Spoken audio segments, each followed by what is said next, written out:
Sir, ലോജിസ്റ്റിക്സിൽ ഒരുപാട് അവസരങ്ങളുണ്ട്. എന്ത് ചെയ്താലാണ് നമുക്ക് ലോജിസ്റ്റിക്സിൽ നല്ലൊരു പൊസിഷനിലേക്ക് എത്താൻ പറ്റുക? ഫസ്റ്റ് ഓഫ് ഓൾ പറയാനുള്ളത്, there is no business without logistics. Logistics എന്ന് പറയുന്നത് ഒരു ഹൈ പ്രഷേർഡ് ഒരു ഇൻഡസ്ട്രി ജോബാണ്. Ultimately he need to have a strong mind to handle the challenges in each and every logistical operation. ലോജിസ്റ്റിക്സിലെ ഒരു managerial പൊസിഷനിലേക്ക് എത്തുക എന്ന് പറയുന്നത് അതൊരു ലോങ് ജേർണിയാണത്.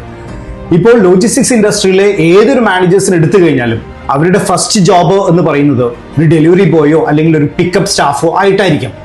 ഈവൻ മീ, ഞാൻ ഈ ഒരു പൊസിഷനിൽ ഇരിക്കുന്നതും I started my career as A pickup staff. ഇപ്പോൾ മനസ്സിലായില്ലേ കേരളത്തിലെ യുവാക്കൾ എന്തുകൊണ്ടാണ് ജോലിയില്ല എന്ന് പറയുന്നത്? ഏതൊരു ഹൈ പൊസിഷനിലേക്ക് എത്തണമെന്നുണ്ടെങ്കിലും ഒരു ലാഡറുണ്ട്. ഈ ലാഡറിന്റെ ഓരോ ചുവടുകളും കയറി മാത്രമേ ഒരു ഹൈ പൊസിഷനിലേക്ക് എത്താൻ പറ്റുകയുള്ളൂ. അതിനുള്ള ക്ഷമയും കൺസിസ്റ്റൻസിയും ഉണ്ടാവണം, കാണിക്കുകയും വേണം.